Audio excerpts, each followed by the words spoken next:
Oleh sebab itu, fatwa itu karena masih pendapat dan itu bisa berbeda satu sama lain, kalau belum diputuskan oleh negara, itu tidak mengikat. Dalilnya begini, hukmul hakim yarfa'ul khilaf. Ketetapan hakim dan pemerintah itu menyelesaikan perbedaan antar pemberi fatwa. Ambil satu kalau sudah ada vonis. Gitu. Akan beda ketika saat membawa bendera bertulisan sesuatu dengan gembira, dengan senang, tetapi ada yang sambil memaki-maki, itu kan beda pasti, mensreanya beda gitu. Nah yang begitu-gitu yang harus diurus dengan benar gitu. Tetapi hal-hal lain yang kecil-kecil, kalau saya kembalikan aja.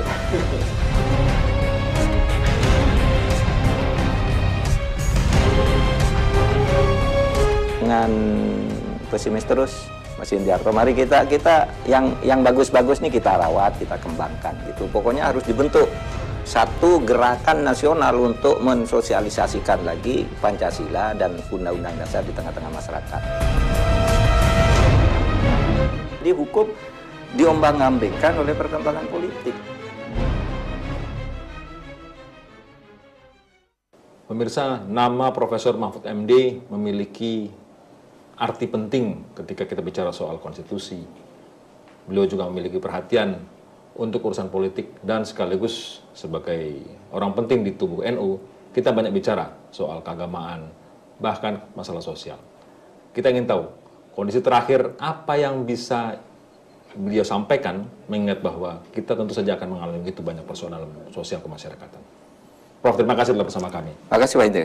Kalau kita melihat sekarang ini, ada lapor-melaporkan, ada urusan penistaan agama, ada urusan jangan-jangan kita terganggu masalah kebinekaan. Apakah betul ini urusan sekedar masalah seperti itu, atau ada yang lain di balik itu? Negara itu dihadapkan pada dilema yang tidak bisa dihindarkan, yang harus dikelola dengan baik, yaitu negara itu satu butuh demokrasi.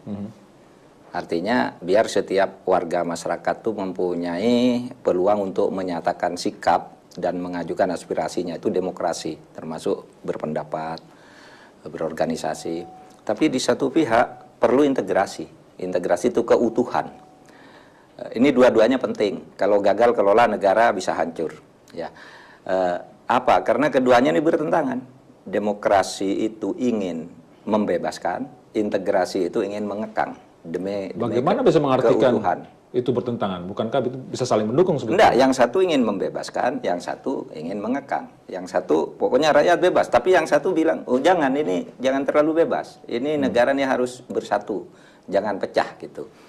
Nah itu memang betul menjadi saling mendukung kalau pengelolaannya benar. Karena di beberapa negara berhasil, integrasinya maju, demokrasinya maju. Taruhlah Jepang, itu integrasinya kuat sekali. Amerika integrasinya kuat sekali. Tapi demokrasinya juga hebat. Tapi ada yang gagal. Ini saya baca di buku The Integrative Revolution, Clifford Geertz gitu. Dia menulis itu dengan baik, memberi contoh. Coba India itu gagal. Dulu mereka menyatakan, yuk kita bangun negara India yang merdeka dengan cara demokrasi, yang kokoh integrasinya dan demokrasi maju, di mana setiap orang boleh mengajukan kehendak-kehendak politiknya. Itu India. Mahatma Gandhi mengumumkan gitu. Begitu itu diumumkan, lalu Pakistan menyatakan, saya kalau gitu pisah dari India. Karena ini negara demokrasi, saya beragama Islam, India itu Hindu. Pecah kan? Pecah. Ini apa? Demokrasi membunuh integrasi atau bertentangan. Kemudian sesudah itu Pakistan pecah dengan Bangladesh pada tahun 71. Kata orang Bangladesh, kami berkulit agak hitam, kan gitu kan, miskin-miskin, sedangkan Anda orang Pakistan adalah orang yang putih-putih, ganteng seperti orang India, bersih gitu, pintar-pintar. Anda menggunakan bahasa Urdu, kami bahasa Bengali, kami merdeka sekarang. Ini pecah karena Bangladesh ini pecah karena kedaerahan dan warna kulit, ini karena agama. Nah Indonesia bersyukur. Kita punya banyak agama, punya 17.504 pulau yang tercatat resmi, gitu, belum yang tidak resmi yang timbul tenggelam karena tergantung pada pasang surutnya air gitu. Punya 6 agama, sekarang 7 agama yang resmi, ditambah ratusan mungkin aliran-aliran kepercayaan lokal gitu. kita masih bisa bersatu.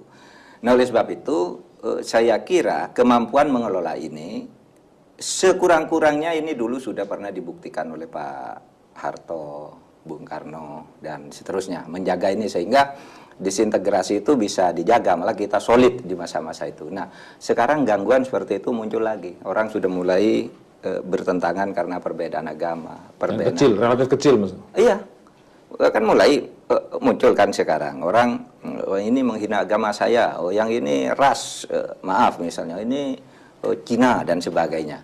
Ini agama lain dan seterusnya. Itu kan sudah mulai muncul dan sudah mulai saling mengadu tentang hal-hal kecil gitu, sehingga seperti dagelan aja sekarang hukum itu. Problem kita itu sekarang bukan soal ideologi. Saya tidak percaya misalnya, wah kita ini terancam keutuhan ideologi kita karena perbedaan. Saya kira tidak. Tetapi ini persoalan yang di atasnya ketidakadilan di dalam menyikapi satu kasus gitu. Ada seseorang yang sepertinya dibiarkan, ada yang seseorang diperlakukan secara ketat dan sebagainya. Itu bukan sesuatu yang tidak gampang untuk disebut. Contohnya si A, B, C, D.